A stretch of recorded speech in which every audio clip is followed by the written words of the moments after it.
We are live. Woo. Dun, dun, dun, dun. Hello, everybody. Hello, everyone. Aja here, and Denise here, Snuffy G here. Hello, everybody. my lovely accomplice. Not an ally, an accomplice. I liked it. I prefer that.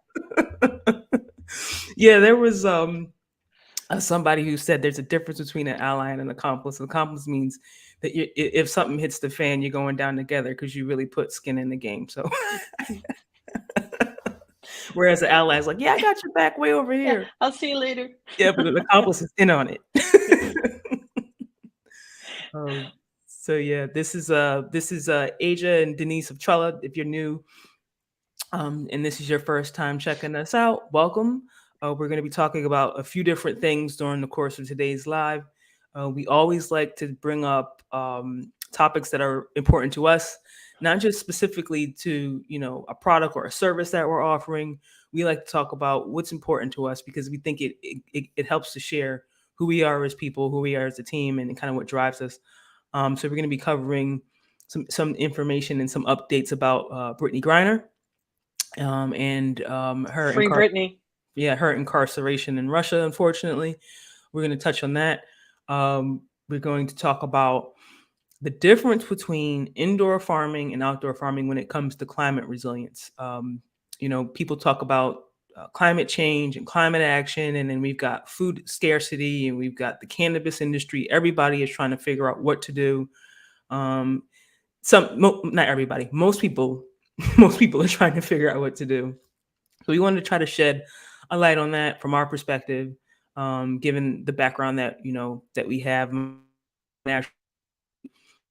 near and in it. Here we internet issues. We'll get that squared away. But we've been in this natural catastrophe space for a bit, so I want to give my perspective on it and give you some advice and some tips and some things to think about for your cultivation facility, your farm, your grow space, whatever you're working with, because it's your baby and your legacy, and you want to protect it. Um, so yeah, we're gonna give people just a couple more minutes to get into the room. We know these notifications go out and takes people time to see them. Um, but again, we're live on YouTube Yep. and we're live on LinkedIn. Mm-hmm. So I would, whatever's your fancy, please check us out. Also, please feel free to comment, ask questions, tell us who you are, what brings you here. We know the majority of people don't like to comment, like they like to just watch. But we really, You little voyeurs. yeah, yeah, but, That's a different but segment. yeah. But we really we want to know who's listening in, where you from, what brings you to checking us out, and please feel free to engage. No matter what you might want to say, all questions are welcome, all comments are welcome, feedback is welcome as well. So thank you for that. Mm-hmm. All right, so yeah, before we get into those two topics, we're going to talk about Brittney Griner, and we're going to talk about the differences between indoor and outdoor when it comes to climate resilience. I wanted to let everybody know that you could become an incredible supporter of what it is that we're doing here, and not just a yay supporter, hype us up, but also an investor. And the time is running out to be one. I want to share my screen and add this to the stream. We raise almost all of our capital, all of the financial capital that we have has come through regulation crowdfunding. We've been doing it since 2019 and we're continuing to do it today, but the time is running out on this round. This is our second round of regulation crowdfunding. It has a deadline. The deadline is August the 24th, which is 2 weeks from today. Wow, that's crazy. So if you've been following us, watching us, and you haven't pulled the trigger, you haven't made that decision, please consider doing it very soon. This is our campaign page on wefunder.com. You can see it scrolling across the bottom. You can learn more about us. And we've been running this campaign for a few months, and there are a lot of updates. We update this page once every week or so, and we let people know what we're doing, what we're up to. So if you want to get a sense of our history, our progress, what we've been doing, this is a great way to do it. Go to wefunder.com, Trella Technologies LLC. You can see the URL scrolling across the bottom. I'll put it in the And comments. thank you. And Snuffy will put it in the comments. Denise is also known as Snuffy G, by the I way, just am. so people are aware of that. But we do have our updates here. And you can see we've been sharing things that we do, podcasts that I might have been, and had an opportunity to share the story. Old podcast recordings can be found here. Different articles and things that we've been featured on. You'll see all of that information here. So you can get a different perspective on what it is that we're into, what we're about. At the end of the day, our mission is to grow whatever it is we want to grow, wherever we want to grow it. And we want to be able to do that because we need to. We all need to. And this is a global problem. This is not just a cannabis thing. This is not just a certain type of, a US thing. Everyone needs to learn how to grow what they want to grow, where they want to grow it. And when we say what, that means a variety of plants, all different types of plants, not just the small microgreens and lettuces that you see in most of these indoor vertical farms, but we need to grow tall fruit-bearing plants. So that's one thing. Two, we also need to be able to grow where we want. When we say where, that means indoors, maybe in containers, maybe underground, and eventually even in space. When we get to that point, we're going to need to be able to grow where people may not be, where there might not be human access. That's another thing. On top of that, because the climate is changing and things are changing so much, when it comes to natural disasters and the impact on our food supply, we need to be able to grow in ways that will be efficient and sustainable and climate resilient as well. So that's what we're about. Our solutions, our mindset, our focus is on growing what we want, where we want, so that it can last for generations and generations and generations and be, a plus to the community. So this is our mission. If you're in alignment, please consider investing in Trella Grow LST. The minimum is only 250 smacks. Smacks. You Smackaroos. get some skin in the game. It's a great way to stay connected to what it is that we're doing. We'll continue to update even after the campaign is over. We stay engaged with our investors. So please consider an investment in Trella Grow LST. You've got 2 weeks, so time is running out. I want people to know time is running out to become an investor. Please make the move soon and check out our update page to learn more about what it is that we're doing, what fuels us, what other people are saying. All of that information is there. It's a great source. So check us out. Okay. All right. Okay. Now let's go to, you want to talk about, I'll remove this and you can talk about Miss Griner. Oh, okay. Let's start with why Brittney is where she is. Yeah. Stand by. For those who might not know. There we go. All right. There it is. Boom. Miss Brittney Griner, WNBA star. She has been in the WNBA for a long time now. She has been traveling back and forth. If you don't know, she's been traveling back and forth from here, the United States, to Russia to play for her career. I mean, she's a professional basketball player, so she goes back and forth where it's Russia pays more money, out of country pays more money than the United States for the WNBA. So she goes back and forth playing a game that she loves and a game that she is fantastic at. So she got stopped. She got stopped, I believe, in February because she was traveling and going through back to Russia. And she had a couple of vials of cannabis oil on her, and they arrested her. And she has been in jail ever since. They arrested her for intent to distribute. And they thought that she was a threat, even though this woman has been back and forth to Russia how many times. But the crux of the matter is that it's cannabis oil.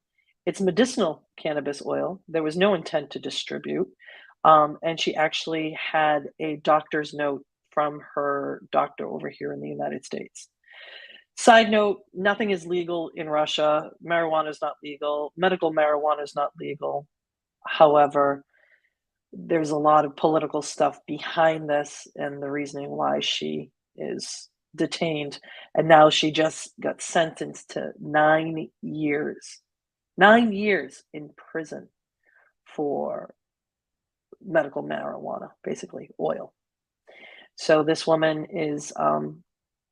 has been away from her family since February. For basically, this is really, I mean, it wasn't espionage, it wasn't anything. It was medicine, and she is being detained and held unlawfully in my eyes, lawfully in Russia's eyes. But here we are. Aja, you want to add anything? Yeah, I mean, I guess it's all, it's the perspective from Russia's view. It's, you broke the law, but I really think that she's being made an example out of. Can you scroll down just a little bit so we can show people that full title? Oops, where is it? Because I think that's There we key. go, sorry. Yeah, that Brittney Griner had a doctor's note. When this first broke back in February, there was this movement of silence. It was, we don't want to rock the boat. We don't want to say the wrong things. They were kind of asking people not to push the government, the U.S. government, to try to get her out right away. And I remember seeing people are saying, well, serves are right. Some people are saying it's an injustice. Some people bring up the great point that we incarcerate people here in the United States for doing similar things. So who are we to kind of point the finger? But at the end of the day, I think she's being made an example out of it. I did not know that she had a doctor's note for medical marijuana. That part of the story somehow didn't make it into my feed. It was some people saying, oh, how stupid could you be? But please consider that this is medicine. Right. This is medicine. And just because some people don't consider it medicine, the user, the person, the patient, this is medicine for them. This is whether or not she can perform, whether or not she can get out of, I mean, if she's using it for pain management and she's a professional athlete. And how tall is she? Oh, she's a tall woman. I don't know exactly, but she's a tall woman. I think she's like 6'6", 6'7". Have you ever seen how like athletes are hurting when they don't walk normal? No. Their joints, their bodies are constantly being, called upon to perform at high levels that you can never really think about. So she's in extreme pain. And she's 6'9". She's 6'9". She's 6'9". I just Googled it. You imagine, you imagine the joints like run, anybody out there that's 6'9", that is going for a long hike or a long jog or anything, you're hurting afterwards. But you do it for the love, or you do it for the pay.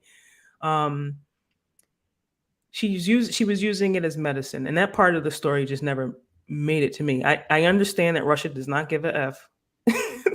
They don't care if it was for medicine or not, but I think it's important from the kind of overall perspective of what's happening to people that are using this plant as medicine, the way that it was intended to be used, not abusing it. And no judgment if you want to use it recreationally. I do from time to time myself, so I get that. But she wasn't there. She wasn't using it to get high, to get stoned. She was using it for performance, and for pain relief. And if she didn't have it, she probably wouldn't be able to do what it is that she does. So she was in. I heard she was in a rush. In one of these, I read an article. She was in a rush. She was packing fast, and she forgot. So now they got her. All right, you got me. Give me what you typically give. People in the country, which in other instances has been a large fine. You're free to go. Right. But she's being made an example out of because of the war, because of the optics, and hopefully they're working their magic to do this this deal. I think you're going to show that next. Yeah. To get her out. Yeah, they're trying to get her out. They had paused it. They're like, we're not doing any type of thing. Let's see how it plays out. I don't know the thought process around it, but I think this article mentions that it's easier to negotiate once the sentence has been done. So Richardson, I think this guy's name is Bill Richardson. He's a former ambassador of the United Nations, and he's frequently a negotiator trying to get prisoners released. He just did one, I believe. Where does it say? This guy, I can't remember, but he was, there we go. Trevor Reed in April. He was instrumental in trying to get Trevor Reed back to the United States. So they're looking to kind of, where is it? About swap with another jailed American, Paul Whelan. So they're thinking of doing a 2-for-2 of we get 2, we give you 2. And one of the 2 is a Russian arms dealer that they're looking to get back. But I think it's down here.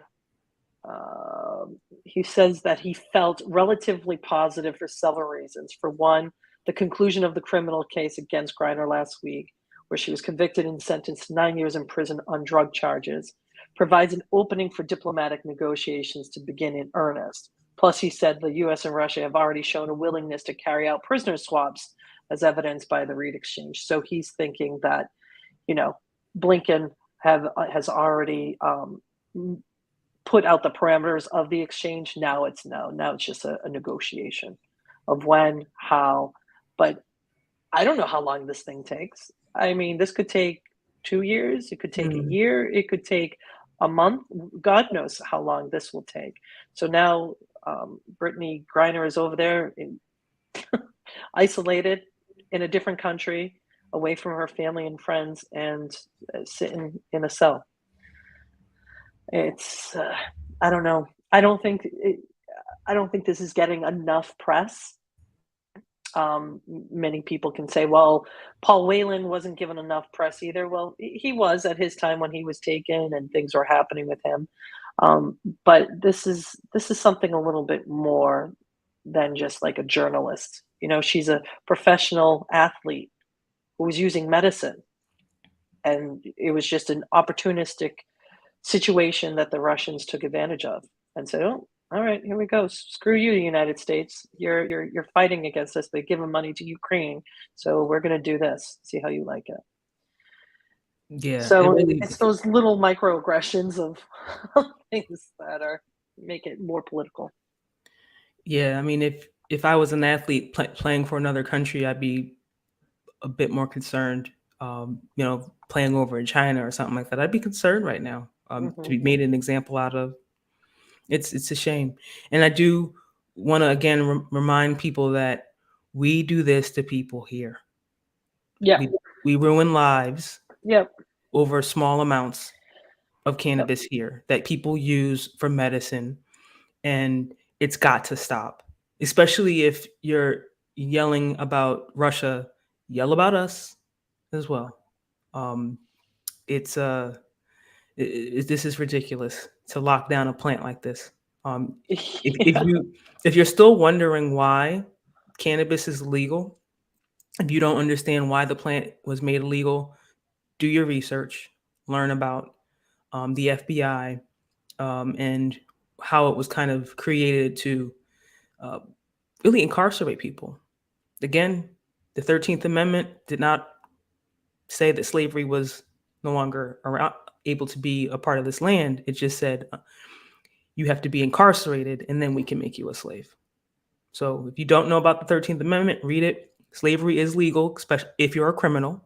So we need lots of ways to make people criminals. So start there, and you can go further. But yeah. In other news, the Biden administration is actively trying to get it federally legal, as his commitment when he was campaigning. So he's working on it. There's a number of things that are happening around it. People are saying that medical marijuana uses are too dangerous to to have guns and all this other stuff. So now it's getting into whether or not marijuana users should use guns. So it's just another smoke and mirrors and criminalization against something that shouldn't be criminalized. You can drink all the alcohol to your heart's content and walk around with a license to carry. Yep. How many people have been killed, raped, maimed under alcohol versus cannabis? Yeah. And not even just under anything. Get their hands on this stuff and just yeah. It's ridiculous. It's just, so yeah, this is. But we wanted to bring this out. This is the type of stuff that, when I first got into the industry, a lot of it was, the social justice impact of it. We haven't forgotten. For me, the part that is most upsetting is that people are still being incarcerated for something that other people are now making millions and millions and billions of dollars off of, and for small amounts. So we never want to forget that part of this industry, the injustice and the risk that people take participating in this industry. No, it's always there. Mm-hmm. So I don't know. Is there anything else you wanted to add about Ms. Griner's situation? No, I just feel that people should continue, maybe call your representative or whoever and say, look, I really care about this Brittney Griner situation. I think we need to do more. If you're so moved to. If not, make sure that people that who are in the cannabis industry or your neighbors or whoever don't know that this is going on, make sure they know, and that, yeah, sure, she may have done it illegally, but we need to stop criminalizing this. That's the bigger issue. Mm-hmm. For sure. Yep. All right. Well, thanks for sharing that with everybody, Snuffy G. No problem. Let me jump into here we go. The main topic for today is indoor farming. Is it more climate resilient than outdoor farming? A lot of people may assume that when you put something indoors, it's easier to protect from the outside elements. And that's true. However, when you create an indoor situation, you have infrastructure that comes with it.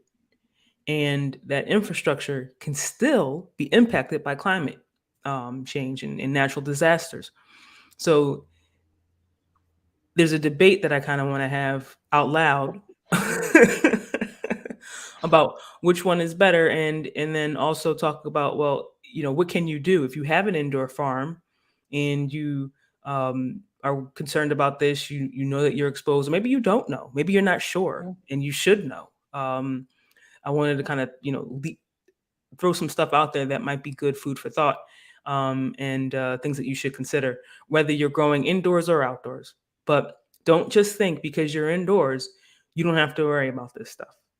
Please don't just think because you're indoors and you have an insurance company that's covering you that you don't have to worry about this stuff. It's not true. This first example that I wanted to show was a hail storm, and I'm going to actually sources for loaves and fishes. Can you hear that, Denise? I can. For Sunday night storm, the garden is destroyed, leaving volunteers to repair the $10,000 worth of damage. We lost anything that was harvestable right now. Technical difficulties. I really thought she was a softball girl, that reporter. I was like, who's this softball chick telling us about the loaves and the fishes farm? I could see that. Today or yesterday. This farm in Coon Rapids is one of 4 within the metro that provides fresh vegetables for underserved Minnesotans. Now the crops will be behind 2 to 3 weeks, which will affect the number of meals served this year. Our goal was for the produce from this garden to be incorporated into 50,000 meals this year. Wow. So what that number is going to end up being this year, we don't know. Of the dozens of crops originally planted, there's little hope of any of them surviving. No peas and no spinach. Turnips that we were just about to harvest, those are done.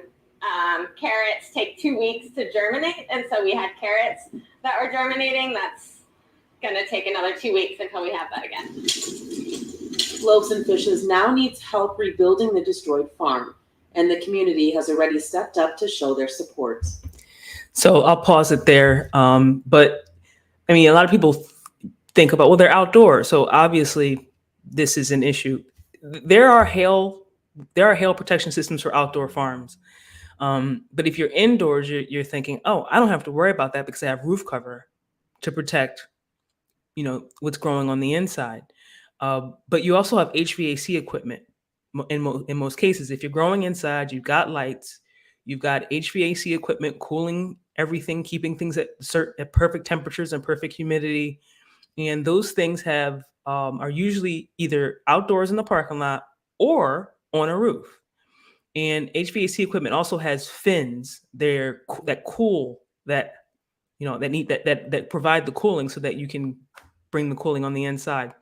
And those fins can be damaged by hail. The equipment itself can be damaged by hail. So just because you put a roof over something doesn't mean that it's protected. Now you have infrastructure to support that building, and all of that equipment, all of those things have to be looked at to make sure that they're not going to be impacted by, for example, hail. A couple of weeks ago, we did a live on solar panels. People who are investing in solar panels, which are excellent to get you off the grid, to provide renewable energy, and solar panels installed on a roof or even in a parking lot can be impacted by hail. And during our live a couple of weeks ago, we explained to people that if you made an investment in solar panels and you're in a hail impacted region, which is the majority of the United States, this is Minnesota. The majority of the United States is exposed to hail. The majority of the United States and a big part of the farming community is also exposed to hailstones that are very big.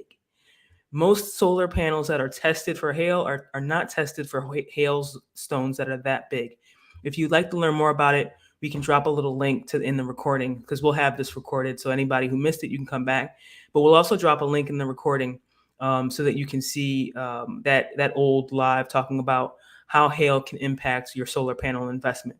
So just because things are indoors does not mean that you don't have to worry about the impact of natural disasters. This is just one example for hail, and then we'll move on to the next one. This is an article that we found from MJ Biz Daily, talking specifically to cannabis growers, but this information can be applied to all different types of farmers. It's not just about cannabis. And this talks about wildfire. We've got a lot of wildfires happening out in the West, lack of rain, things are getting dry. Any small ignition source will spark a fire that will grow out of control. So there are things that you can do to prevent these things from happening. I think some people think Mother Nature, natural disasters, I can't do anything about it. I just have to kind of weather the storm and get myself back up and running as soon as possible. And that's definitely not the case. There are things that you can do. And this article does a pretty good job at giving some examples of what you can do if you are exposed to wildfire. First, you have to know, are you exposed? And if you don't, reach out to us. We can definitely help you with that. But when you are exposed, there are things you can do, such as putting sprinklers outside, having backup water, backup generators, backup power. All these things are great. But I wanted to point out just a couple of things in this article. Cannabis growers specifically don't have access to the same types of insurance providers that other commercial industrial farmers might have access to. I didn't know that. Because they don't really, it's the federal, once things become federally legal, cannabis cultivators will be able to go out to these larger insurance carriers. I used to work for the larger insurance carriers, larger property insurance carriers. These are the people that can underwrite things that are, in the billions, $4 billion or more. Most cannabis growers probably are trying to find insurance from multiple carriers, because the carriers that are so big aren't willing to take them. So they got to get a little bit of insurance from here, a little bit of insurance from there, and in some cases, not at all, and just have to kind of take that risk and suck it up. Whether or not you have insurance doesn't matter. You still need to be doing things to protect yourself, because insurance will, yes, replace your damages. But one of the things that people don't understand when it comes to disasters and insurance, they'll pay to get you back up and running. But meanwhile, your customers have moved on somewhere else. You've had a significant reduction in your market share, and you're now struggling to get your customers to come back to you. among other things that you're struggling with. So insurance doesn't cover the fact that your market has gone off, your customers have gone off to someone else. They don't pay for that. And in some cases, most companies are out of business even after they recover 2 and 3 years later because they're struggling to get their customer base. So whether or not you have insurance isn't really the thing. You still need to be doing things like this to just try to avoid the complications and mitigate these things as much as you possibly can. There are things that you can do. And this article gives some really great examples. Cutting a fire line. So that basically means removing vegetation and removing things that will allow the fire to get closer to your building. This can be difficult to do, especially if the person next to you on another property is not responsible and isn't doing the same thing. You can't go over there and just cut their vegetation. So there are other things that you can do. You could put sprinklers outdoors. You can be mindful about the type of building materials that you use, the type of roof materials that you use. There's different materials out there that are actually better for external fires. So if embers and burning things in the sky start floating and they get pushed in the wind and they land on your roof, there are certain types of materials that won't allow for ignition versus others. So that's good information to know. You can train your, this one says train your staff to fight fires. I have a hard time. I have a hard time with this one. You're asking a lot of your employees to actually, be there fighting a wildfire. Think about this. Natural disasters are large geographical disasters. They're not just happening to your building. They're probably also happening to your employees in their houses and their families.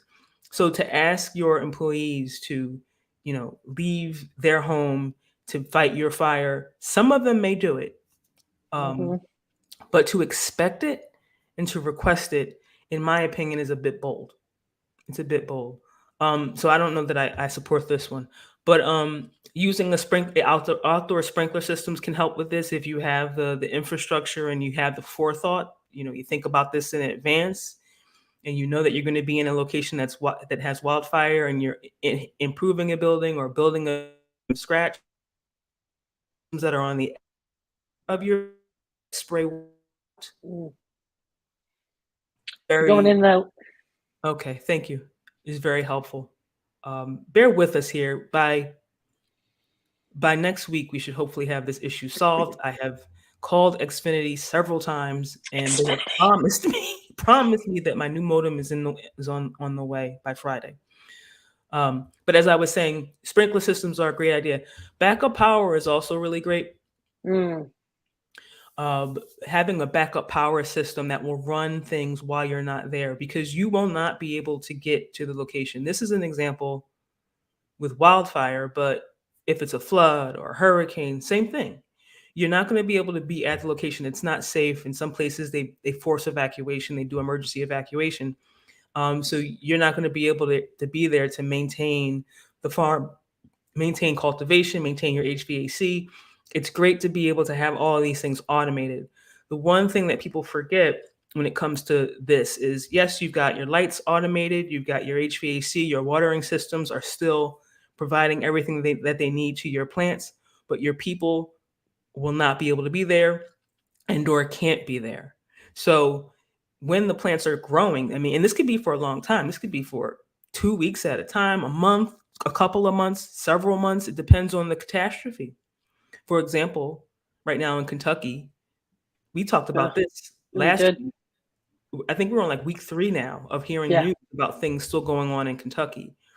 So it'll be weeks before you're able to get back into that building. And meanwhile, yes, your plants are being, lit. They've got lighting, they've got nutrients, but they're growing and they're getting bigger and they're probably getting out of control. This is one of the issues that I dealt with while I was traveling a lot and growing indoors.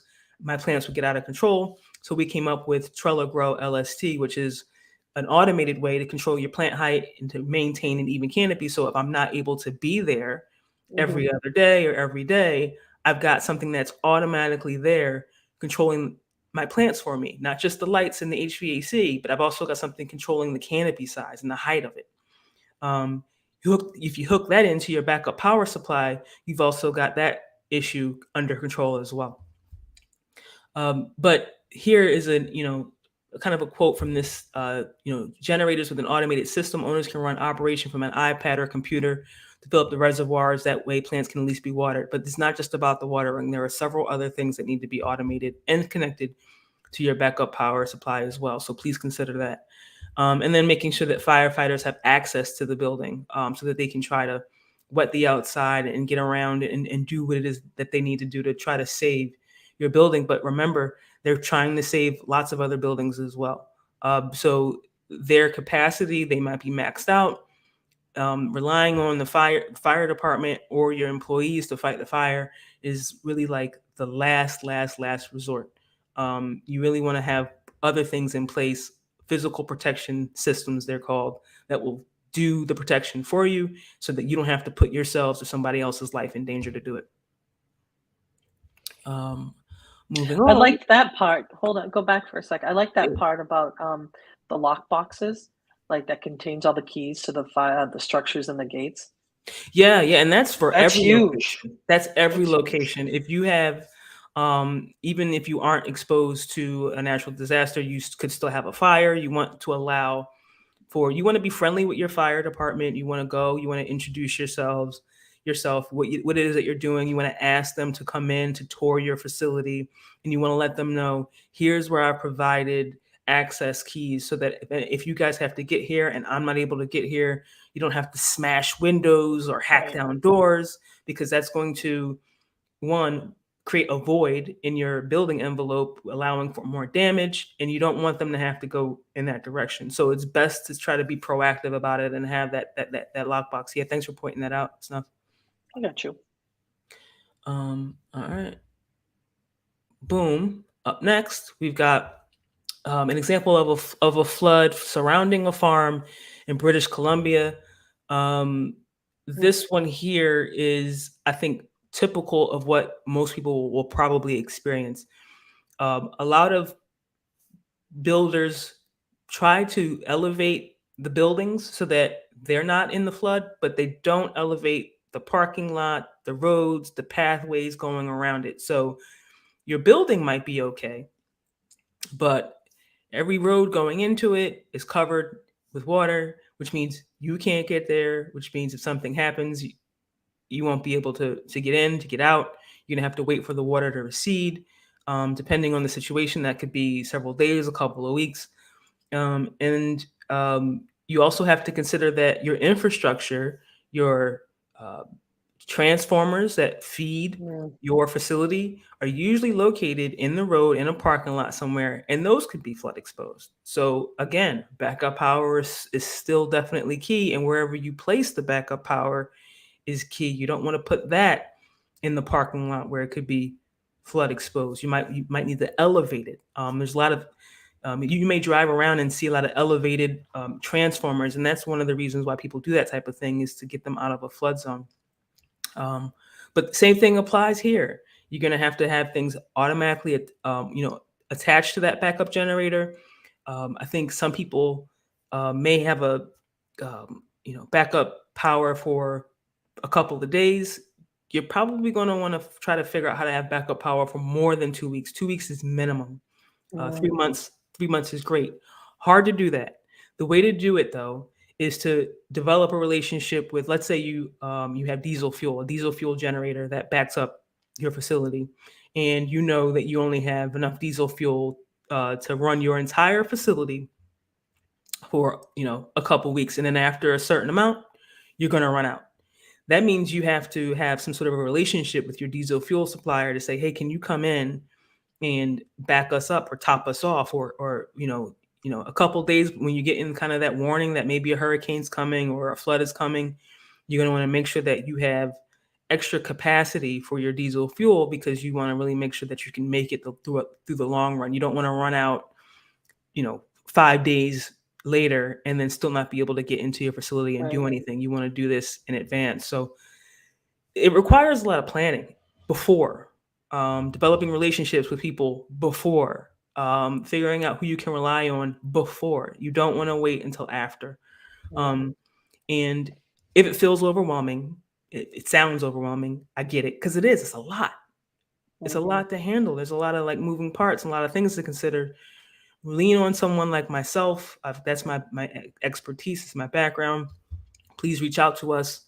I'll switch that over. If you go to Trella.io/consulting, or just go to Trella.io and click on our consulting link, you can schedule a free consultation with myself. 20 minutes. We'll get to know each other, get to know your business, figure out, are you even exposed? That's the first thing.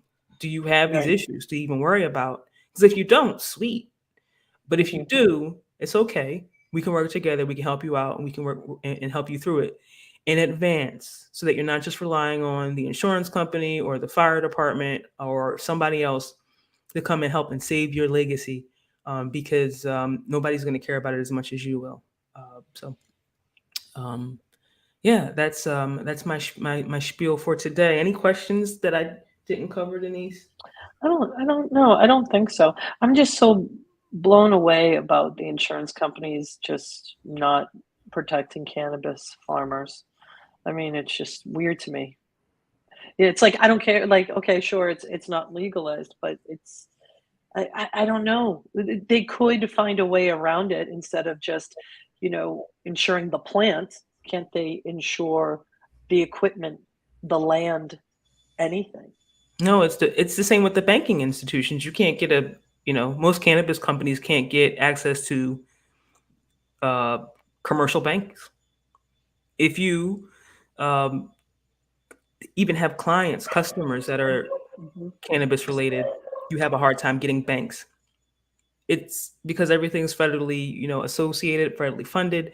Insurance companies have federal treaties with the U.S. government. So if something happens and the insurance company can't cover it because it's a huge catastrophe, federal government will come in and cover it financially. So these larger insurance companies, these banking systems, they're all tied into the federal government, which is one of the reasons why people are pushing for federal legalization, is because all of these other companies, and they're chomping at the bit. They want in, but they don't want the risk. It's revenue. Yeah, right. I mean, they're losing money too. Yeah. Like, this is a potential industry for them that they could make more. For sure. Yeah. Yeah. It's a very lucrative industry that they're not able to participate in. So they want in. It's just, I think there's more to it than we're seeing, which that's holding it up. Always is. I've heard people say that they're just trying to figure out how they can monopolize the whole thing, which could be possible. It could be possible. So, but yeah, I just wanted to, again, let everybody know, hey, if you're indoor or you're outdoor, doesn't matter. You still need to be worried about climate resilience. You could still be impacted. Doesn't matter that you have indoor capacity. Doesn't matter that you have solar panels. Doesn't matter that you have backup water supply. You have infrastructure that's exposed. You have equipment that's exposed, external equipment. And you have planning that you have to do in advance. Please don't think about this as the last thing. Like, I don't need to worry about that. There's so much to worry about. I understand. Just running your business day to day. There's so much to worry about. Don't ignore this, because when it happens, it's catastrophic. Catastrophic. Not just to you, but to your employees, to your business, and to your legacy. And we can do stuff about it together. We can figure it out. So spend a little bit of time digging into it. You want to know a little bit more, reach out. We're here. And we can help you through it. Yeah. All right. All right. So we'll be back next week, same time, Wednesday at noon. Again, don't forget, time is running out to become an investor and to support and be a part of Trella Technologies and our growth. We've got a lot that we want to do. We are still, we've got other innovations, other things that we're looking to do, and we need financial support and financial capital to do so. So, check us out, learn more, and become an investor. All right, everybody. Mad peace, mad love. Thank you.